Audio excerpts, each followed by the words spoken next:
All right, we're down to our last video or two for this unit on and this one is on permutations. Permutations is kind of an odd word, but here's basically what it means. It's an arrangement or listing of objects where the order matters. So it matters who comes in first or second or third or whoever the case may be.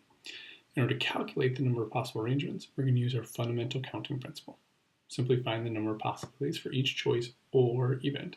And this is where things are going to be a little different, is that it's not always going to be the same number each time. And you'll see what I mean here. So let's use this example here. Julia is scheduling her first 3 classes. Her choices are math, science, and language arts.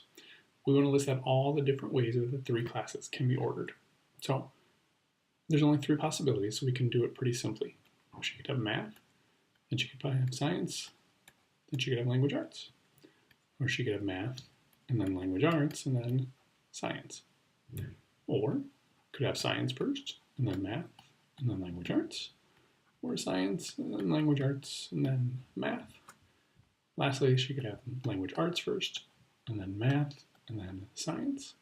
Or she could have language arts, and then science, and then math. So we just kind of systematically work our way through all the different options. Basically, each class could be first with 2 different possibilities for the rest of them, but we came up with a total of 6 possibilities. Another way to think about it is, what if we don't want to see all the combinations, we just want to know this magic number?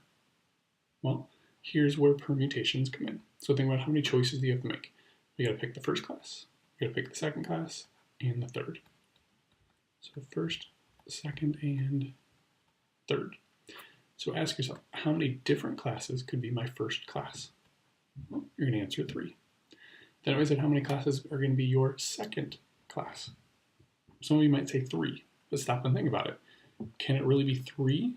Because we already used one of them for our first class. So maybe math is my first class, or science is. So I really only have 2 other options that are left. I used up one of them, so it's not available for the next one.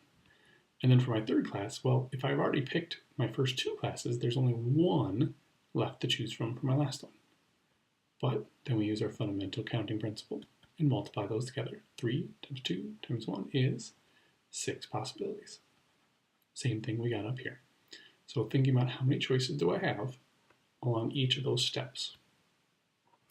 So let's try this one. An ice cream shop has 31 flavors.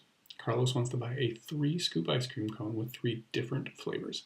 How many cones could he buy if the order of the flavors is important? Okay, so we would write this as P31, 3. The first number is the choices, and this is the number of decisions. So we have 31 to choose from, and we're going to make 3 choices. So I like to draw it out as 3 blanks. For the first decision, I can choose from all 31 flavors. For my second scoop, I've already used one of the flavors for my first one, so I only have 30 left for my next one. And that means I've now chosen 2 flavors, so I only have 29 left for my last one. So based on that, if I did 31 times 30 times 29, there are 26,970 combinations or choices if I was choosing from those 31 flavors. So here, if in a race there are 7 runners, and how many ways can the runners finish the race? So I have 7 to choose from, and I'm going to fill 7 places. I'm going to make 7 decisions. The key with permutations is just thinking about how does one thing affect the next one. So if there's 7 people running, I know 7 people could be first place. But if one of them's first place, there's only 6 runners still running that could get second place. And after second place, then there's only 5 people left for third place, and 4 people, and then 3, and then 2, and then we have that one lonely straggler at the very end. So we have to do 7 times 6 times 5 times 4 times 3 times 2 times 1. And yeah, you really don't have to multiply by the 1. We kind of know that that's what you're going to get. But there are 5,040 different possibilities for the order that the runners could finish in the race.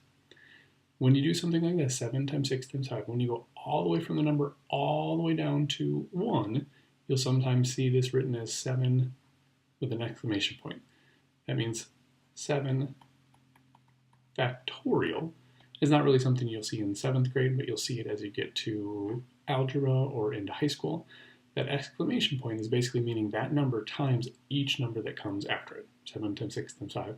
So just something to watch for in case it ever comes up on a test or something. So let's try a couple. Remember our notation.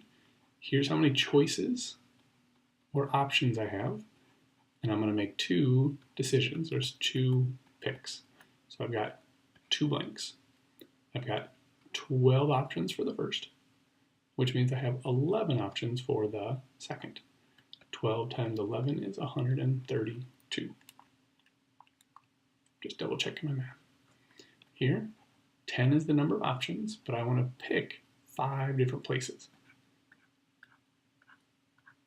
So I have 10 choices for the first, but then I only have 9 for the second, and then I have 8, I have 7, I have 6, because each time I'm using up one of those options, so I have fewer left the next time. So 10 times 9 times 8 times 7 times 6 is 30,240 possibilities.